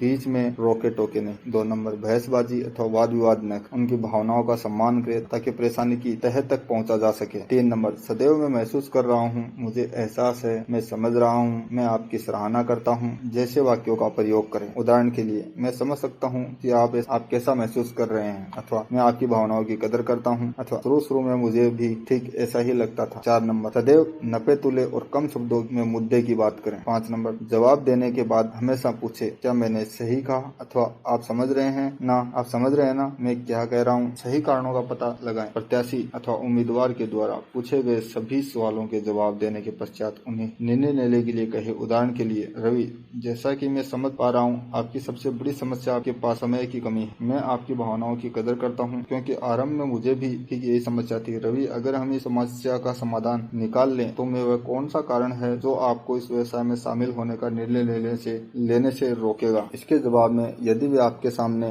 कोई दूसरी आपत्ति और अपेक्षा रखते हैं, जैसा कि अधिकतर मामलों में होगा, तो सवाल जवाब के सिलसिले को आगे बढ़ाकर उनके सही कारण तक पहुंचने का प्रयास करें। सही कारण तक पहुंचने पर उसके समाधान के द्वारा सही निर्णय लेने में उनकी मदद करें। कुछ महत्वपूर्ण आपत्तियों का समाधान। आपत्ति नंबर 1, मेरे पास समय नहीं है। आपकी प्रतिक्रिया, आपके पास क्या करने का समय नहीं है? क्या ज्यादा पैसा कमाकर अपनी शर्तों पर जीवन जीने का विचार सही नहीं है? अथवा मुस्कुराते हुए, दोस्त, भगवान ने हम सभी को 24 घंटे दिए हैं, शायद आपको भी। क्या मैं आपको दिखाऊं कि इस व्यवसाय में हम ज्यादा समय कैसे बना सकते हैं? अथवा जो लोग पैसे बनाने के लिए अपना समय खर्च कर डालते हैं उनके पास समय का सदैव अभाव रहेगा। तथा इस समस्या से बाहर निकलने का एकमात्र तरीका है डुप्लीकेशन, जो इस व्यवसाय में संभव है। आपत्ति नंबर 2, इसके बारे में मुझे पहले से ही पता है। आपकी प्रतिक्रिया, अरे वाह, फिर आप इसमें शामिल क्यों नहीं हुए? राज, इस विषय पर मैं गंभीर हूँ, क्या आप मुझे बिजनेस प्लान दिखा सकते हैं? अथवा राज, ये काफी दिलचस्प बात, परंतु परंतु क्या मैं आपसे पूछ सकता हूँ कि आप अपने वर्तमान व्यवसाय के द्वारा क्या वह सब प्राप्त कर सकते हैं जो आप पाना चाहते हैं? उसका उत्तर लिए बिना आगे न बढ़े। यदि नहीं तो मेरा आपको सुझाव है कि इस विषय में और अधिक जानने के लिए साथ बैठकर चर्चा करते हैं और यह जानने का प्रयास करते हैं कि इसके माध्यम से भविष्य में आपको क्या कुछ मिल सकता है। फिर मिलने का समय निर्धारित कर बात समाप्त करें। आपत्ति नंबर 3, मैं यह नहीं कर पाऊंगा। आपकी प्रतिक्रिया। राज, मैं समझा नहीं, आप क्या नहीं कर पाएंगे? क्या आप आकर्षक छूट पर उत्तम गुणवत्ता वाले उत्पाद नहीं खरीद पाएंगे, या फिर इस शानदार सुनहरी अवसर को अपने मित्रों के साथ साझा नहीं कर पाएंगे? अथवा मैं आपकी भावनाओं को समझ रहा हूँ, परंतु क्या आप जानते हैं कि यदि आप इसे पहले से ही कर रहे होते तो आज आप मुझे यह बिजनेस प्लान दिखा रहे होते और मैं इस बिजनेस में डायमंड जा रहा हूँ, जिसका अर्थ है आपको हजारों डॉलर की रॉयल्टी इनकम। राज, क्या आपकी नजर में कोई और है जिसे हम बिजनेस प्लान दिखा सकते हैं? आपत्ति नंबर 4, यह मेरे काम की चीज नहीं है। आपकी प्रतिक्रिया। राज, इसमें ऐसा क्या है जो आपको पसंद नहीं है? विजेताओं के साथ काम करना या फिर अपनी शर्तों पर अपना जीवन जीना? आपत्ति नंबर 5, इस प्रकार की चीजें कभी काम नहीं करती। आपकी प्रतिक्रिया। लगता है राज आप सच्चाई से कोसों दूर हैं, तभी तो मैं इसे लेकर उत्साहित हूँ और आप नहीं। मुस्कुराते हो सकता है राज मैं मूर्ख दिखाई देता हूँ, परंतु मेरा यकीन माने मैं हूँ नहीं। अथवा राज, क्या मैं आपसे एक सवाल पूछ सकता हूँ? आप अपने फैसले झूठी अफवाहों के आधार पर लेते हैं या फिर सही और सटीक जानकारी के आधार पर? तो क्या यह उचित नहीं होगा कि आप भी इस बारे में और अधिक जानकारी ले तथा एक समझदारी भरा कदम आगे बढ़ाएं? आपत्ति नंबर 6, मुझे इस बारे में सोचने का मौका दे। आपकी प्रतिक्रिया। ठीक है राज, मैं आपकी भावनाओं की कदर करता हूँ, परंतु क्या मैं जान सकता हूँ कि आप किस बारे में सोचना पसंद करेंगे? अधिक पैसे बनाने के बारे में या फिर उसे खर्च करने के बारे में? अथवा आप किस बारे में सोचना चाहेंगे? बड़ा बिजनेस बनाने के बारे में या फिर इसके द्वारा बहुत सारा पैसा बनाकर अपना तथा अपने परिवार का भविष्य सुरक्षित करने के बारे में? आपत्ति नंबर 7, क्या यह गैर कानूनी पिरामिड योजना अथवा श्रृंखला तो नहीं है? आपकी प्रतिक्रिया। राज, शायद आप नहीं जानते कि अवैध पिरामिड योजनाएं हमारे देश में पूर्णतः प्रतिबंधित है। न्यायालय वर्ष 1978 में एमवे के नेटवर्क मार्केटिंग मॉडल को एक वैध व्यवसाय घोषित कर से मान्यता प्राप्त कर चुका है। आज एमवे ने सिर्फ $9.5 अरब का व्यवसाय कर रहा है, बल्कि अपने नेटवर्किंग कंपनियों के लिए आदर्श भी बन चुका है। अथवा अब मुझे समझ में आया कि आप ऐसा क्यों पूछ रहे हैं, क्योंकि शुरू में मुझे भी ऐसा ही लगता था, परंतु काफी जानकारी इकट्ठा करने के बाद मुझे मेरे सवाल का जवाब मिल गया। हमारा समाज फॉर्च्यून 500 कंपनियों तथा हमारी सरकारें भी इसी मॉडल पर काम करती हैं। हाँ, नेटवर्क मार्केटिंग मॉडल में से उत्पाद और सेवाओं को निकाल देने पर यह अवैध पिरामिड योजना बन जाती है। आपत्ति नंबर 8, इसमें पहले शामिल होने वाले सभी अमीर बन गए, बाद वाले नहीं। आपकी प्रतिक्रिया। यदि ऐसा है तो आज 8 साल बाद भी हमारे व्यवसाय में सैकड़ों नए डायमंड क्यों बन रहे हैं? अथवा राज, इस व्यवसाय में हमें पद के आधार पर नहीं बल्कि हमें हमारे प्रदर्शन के आधार पर पैसा मिलता है। क्या आप मेरी इस बात को समझने के लिए थोड़ा समय निकाल सकते हैं? आपत्ति नंबर 9, मेरे पास पैसा नहीं है। आपकी प्रतिक्रिया। क्या आप इस समस्या का स्थायी समाधान निकालना चाहते हैं? क्या आपके वर्तमान व्यवसाय के द्वारा आप भविष्य में बहुत सारा पैसा बना सकते हैं? आपत्ति नंबर 10, बहुत सारे लोग इसमें शामिल हो चुके हैं, अब इसमें दम नहीं बचा। आपकी प्रतिक्रिया। मैं आपको एक सवाल पूछना चाहता हूँ। हम सभी के पास रेफ्रिजरेटर, टीवी, मोबाइल फोन, 2 और 4 व्हीलर आदि हैं, परंतु फिर भी बाजार में इनकी बिक्री बंद तो नहीं हुई। अथवा राज, क्या आप जानते हैं कि रोजाना हजारों बच्चे अपना 16वां जन्मदिन मनाते हैं? सैचुरेशन तो मात्र एक झूठी कल्पना है। लोग पहले भी कामयाब होते रहे हैं और हमेशा होते रहेंगे। आपत्ति नंबर 11, मैं ऐसे बहुत सारे लोगों को जानता हूँ जिन्हें इसे करके छोड़ दिया। आपकी प्रतिक्रिया। राज, हाई स्कूल में पढ़ते बहुत सारे बच्चे फेल हो जाते हैं, तो क्या लोगों ने हाई स्कूल में पढ़ना बंद कर दिया? ये बिजनेस काम करने वालों लोगों के लिए ही काम करता है, अथवा यह किस्मत आजमाने का नहीं बल्कि अपने सपने साकार करने का बिजनेस है। यदि आपके पास एक जीवित सपना है तो यह उसे साकार करने में आपकी मदद अवश्य करेगा। अथवा मित्र, असफल लोगों से प्रभावित होकर सफलता का सपना नहीं देखा जा सकता। अथवा राज, हो सकता है कि उन्हें अच्छे लोगों का साथ न मिला हो, अथवा यह भी हो सकता है कि वे गलत एजुकेशन सिस्टम में फंस गए हों। मैं आपको विश्व की सबसे बड़ी नेटवर्क मार्केटिंग कंपनी तथा प्रमाणित एजुकेशन सिस्टम के साथ जुड़ने का न्योता देता हूँ। क्या आप तैयार हैं? अथवा राज, मैं ऐसे बहुत सारे लोगों को जानता हूँ जो 3 पीढ़ियों से इस व्यवसाय में शामिल हैं। क्या आपने हेक्टर येगर का नाम सुना है? आपत्ति नंबर 12, मैं अपने मित्र को इसमें फंसाना नहीं चाहता। आपकी प्रतिक्रिया। एक सर्वेक्षण के नतीजे बताते हैं कि आने वाले 20 से 25 वर्षों में लगभग 50% लोग इस व्यवसाय में शामिल हो चुके होंगे। अब यह आपको तय करना है कि आप अपना फैसला कब लेंगे। यदि आप आज फैसला लेते हैं तो कल आपके मित्र आपके नेटवर्क में होंगे। यदि आप कल फैसला लेंगे तो आप अपने मित्र के नेटवर्क में होंगे। आपत्ति नंबर 13, यह सिर्फ सुनने में अच्छा लगता है। आपकी प्रतिक्रिया। राज, जो चीजें सुनने में अच्छी लगती है हो सकता है वास्तव में भी अच्छी ही हो, और फिर बुद्धिमानी नकारात्मकता की जगह सकारात्मक रूप से सोचने में है। आपत्ति नंबर 14, यहाँ प्रतिस्पर्धा बहुत है। आपकी प्रतिक्रिया। गया। आपको इस बारे में चिंता करने की आवश्यकता नहीं है। जब आप डायमंड बन जाते हैं तो वे कंपनी इनकी चिंताएं करती है। आपकी नंबर 15, एमवे में बहुत सारे लोग हैं आपकी, फिर आपने अभी तक इसे करने का फैसला क्यों नहीं किया? अथवा आप इसमें पहले शामिल हो जाते तो आज आपके ग्रुप में भी बहुत सारे लोग होते। आपको क्या लगता है अभी भी देर नहीं हुई है? क्या आप इसके लिए तैयार हैं? अब बहुत सारों से आपका तात्पर्य क्या है? क्या आप जानते हैं कि यह जनसंख्या के हिसाब से घटता और बढ़ता रहता है? वचन, सीडी, टैब, किताबों से मैं जो कुछ भी सीखूंगा वह मैं अपने व्यवसाय में नियमित रूप से लागू करूंगा। भाग नंबर 6, फॉलो अप से फॉलो थ्रू तक। अध्याय नंबर 22, क्या जरूरी है फॉलो थ्रू? पूरे ध्यान और आस्था के साथ अनुसरण करेंगे तभी संतुष्टि मिलेगी। सही मार्ग पर ही सही आपको दौड़ना तो पड़ेगा ही, बैठने से कुछ भी हासिल न होगा। फॉलो थ्रू, जिस प्रकार एक अच्छा गोल खिलाड़ी बॉल हिट करने से पहले फॉलो थ्रू करता है, वह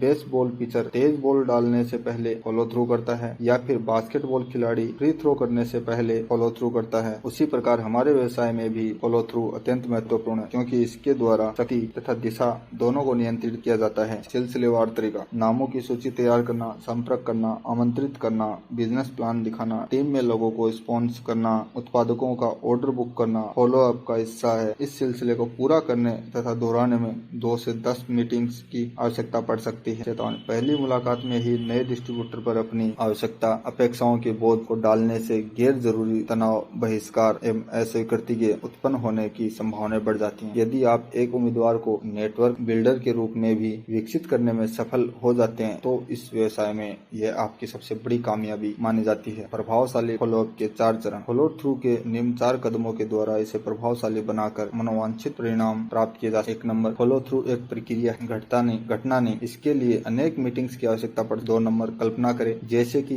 वे आपके बिजनेस में शामिल हो चुके हैं या फिर उसी के अनुसार व्यवहार करें। 3 नंबर, सूची तैयार करें तथा विचार विमर्श के द्वारा उनमें से 20 अच्छे लोगों को चुनकर उन्हें प्लान दिखाएं। 4 नंबर, उन्हें सिस्टम से जोड़े के लिए कुछ पुस्तकें, सीडी तथा टेप्स उन्हें ध्यान से अध्ययन के लिए दें। उनका परिचय उत्पादों तथा हो सके तो अपने अपलाइन से भी कराएं। फॉलोअप के लिए पूछे जाने वाले सवाल। 1, इस प्लान में आपको सबसे अच्छा क्या लगा? 2 नंबर, क्या आप इसे शुरू करने के लिए तैयार हैं या आप दोबारा प्लान देखना पसंद करेंगे? 3, अपनी पहली कमीशन राशि को आप कैसे खर्च करना पसंद करेंगे? 4 नंबर, आप पहले किसको स्पॉन्सर करना पसंद करेंगे? 5 नंबर, अगर यह प्लान आपके लिए काम कर गया तो आपके जीवन में क्या परिवर्तन आ सकते हैं? 6 नंबर, ऐसी कौन सी चीज है जो आपको सही निर्णय लेने से रोकेगी? 7 नंबर, आपको क्या लगता है इस शानदार अवसर के द्वारा आप क्या क्या प्राप्त कर सकते हैं? 8 नंबर, इसे शुरू करने के लिए हमें 2-3 मीटिंग और करनी पड़ सकती हैं। इस दौरान हम लिस्ट बनाना, संपर्क करके आमंत्रित करना तथा उत्पाद ऑर्डर करना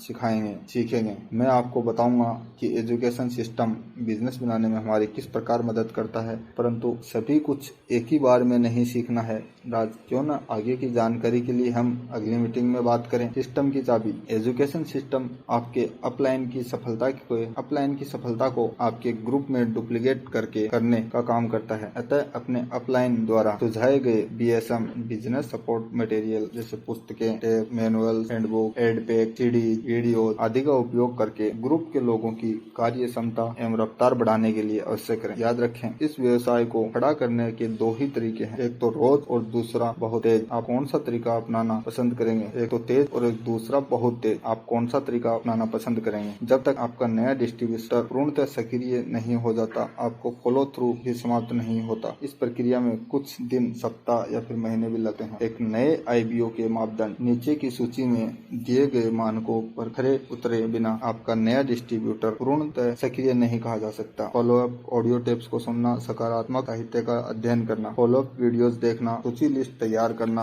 लक्ष्य तैयार करना, अपलाइन से मिलना तथा नए मित्र बनाना, मीटिंग में नियमित रूप से आना, बिजनेस में अपना नाम दर्ज कराना, सेमिनार्स में उपस्थित रहना, उत्पादों की जानकारी लेना, उनका इस्तेमाल करना, स्टैंडिंग ऑर्डर प्रोग्राम की सदस्यता लेना, अपलाइन के साथ नियमित संपर्क में रहना, टेप, एड पैक, वीडियो, पुस्तकें, अन्य सामग्री के आदान प्रदान करना, नए लोगों को फोन कॉल्स करना, नए लोगों तथा उम्मीदवारों को अपलाइन से मिलवाना, सिस्टम का 100% प्लान करना तथा अपलाइन की सलाह के अनुसार चलना। याद रखें, किसी को सिर्फ ज्वाइन कराने मात्र से बिजनेस नहीं बनता, बल्कि सही फॉलोअप के द्वारा सही शुरुआत कराने से इस बिजनेस का निर्माण होता है। फॉलोअप वचन, फॉलोअप एवं फॉलो थ्रू के द्वारा मैं प्रत्येक उम्मीदवार को सही शुरुआत देने का प्रयास करूंगा।